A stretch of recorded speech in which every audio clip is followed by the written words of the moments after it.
Hello guys, how's it going? My name is Dalaran, and patch 8.3 is actually gotten a release date. This is very exciting because it finally lets people plan out exactly what they need to do and until when they have the extra time before the 8.3 releases, because once 8.3 gets here, there's going to be a hell of a lot more things to do. I originally predicted the 8.3 would be released on the 7th of January, but the 14th also works. It's only a week away than what I predicted, and it works out just fine. But it's also not super late, where it feels like we're going to be months and months into patch 8.5 before there's anything to do.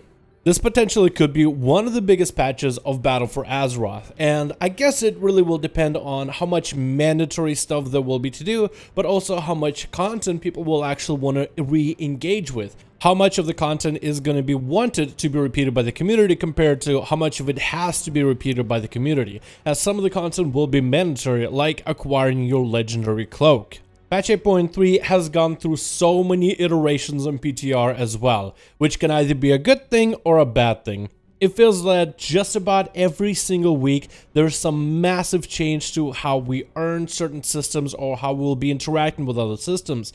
There has also been a lot of changes and updates and retrials and replays and retesting for the raids and the fights, even down to specific phases. And hopefully Blizzard got majority of the kinks out. It'd be very disappointing after all of these updates for 8.3 bosses to start to feel maybe too broken, too busted, maybe some bosses that are supposed to be difficult too easy, or the other way around, an introductory boss being a complete wall for majority of players because of some unintended issue. Regardless, the anticipation for this brand new patch is pretty up there, and I'm very excited with all the different content we'll be able to do, even if you don't get into the nitty-gritty of the content. And there's definitely a lot of things for a lot of people to take care of before 8.3 comes out. One of the things we haven't really seen a lot of on PTR, as it is the weirdest bit of content, are horrific visions and normal mini visions that you'll be going through on your character. And it looks like Blizzard has updated those quite a bit. So mini visions and horrific visions are going to be kind of this single player content, but can also be done with other people. Mini visions can have other people jump into your visions, while horrific visions can be done by yourself or with a group of players. It's almost like, think of it as player scenarios, where you don't really need a healer or a tank, but having somebody who does heal or a tank can make certain parts of these visions easier to work on. Just to give the idea of different types of, I guess, difficulties and different types of pieces of content that has to do with just horrific visions. When you join a horrific vision, you can do it with 1 to 5 people, so you can be done as a 2-man group if you want to. The boss ranges and abilities are going to impact, depending on how far you go into these visions, impact the finalized boss. Then basically, meaning the more you explore inside of horrific visions, the harder the final boss gets. And then there's also these different modifiers which can modify how your character interacts with the environment, as in a buff that may randomly beef up your casting speed, ability speed, and character, but sometimes also can slow your character down, and other modifiers that may affect your player or affect enemies. Then there's also these masks that you'll be able to collect, which can be used as a modifier for the dungeons even further to make them a lot more challenging, but a lot more rewarding if you're able to overcome the challenge. And I feel like that whole piece of content has had very little testing, because we know very little about it. And I'm very much hoping that horrific visions and mini visions work out properly on live. But that is supposed to be the Mage Tower experience for patch 8.3. That can be done solo or with multiple people. And I believe this is where some of the ideas for the Tower of Torghast for Shadowlands are going to derive from, or maybe other bits of content that will be very similar to these visions. And outside of that, you also have the basic pieces of content. Season 4 is going to be super exciting with all the PvP stuff and the PvE stuff.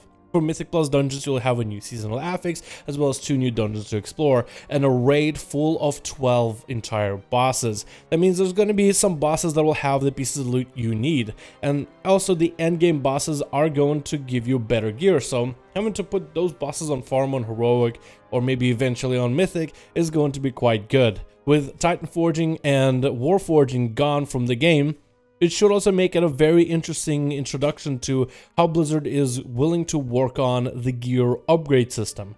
The RNG of gear is going to be assembled towards corruptions, which we talked about on this channel, which could be a good thing, could be a bad thing. I'm expecting some corruption effects already to be busted and stronger than others, and we'll see if Blizzard ends up buffing them or nerfing them, or maybe it will really come down to the ultimate RNG of getting the best corruptions for your character in order to be viable in certain pieces of content.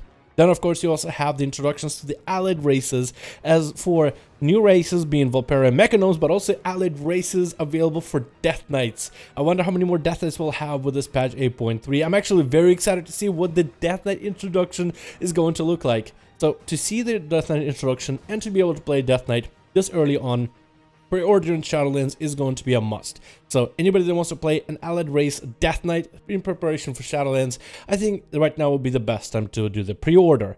The Legendary Cloak is also supposed to add a little bit of content towards how we interact with the gameplay, but I haven't really explored it too much myself.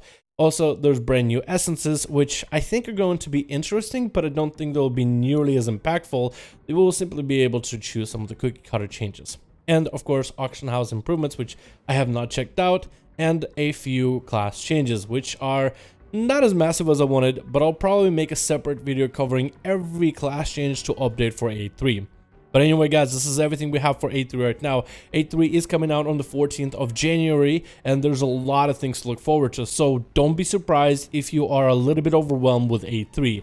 There's a lot of new systems available, and all the systems you had for 8.2 and 8.2.5, you almost want to forget majority of those if you have been playing on your main character. However, if you are just going to be joining into patch 8.3, there's going to be a lot of things for you to take advantage of and explore and learn, as this is going to be probably one of the more complicated patches of Battle for Azeroth. But hopefully a very good one. Hopefully the balancing is done right, and I'm hoping the final version of the fights for the raids, or the new dungeons for Mythic, or maybe the PvP balance will be quite good, where everybody can at least enjoy this final patch of Battle for Azeroth. And most importantly, cannot wait for some Shadowlands content to come out. Thank you guys so much for watching this video. Hope you enjoyed this update. I'll see all of you in the next one.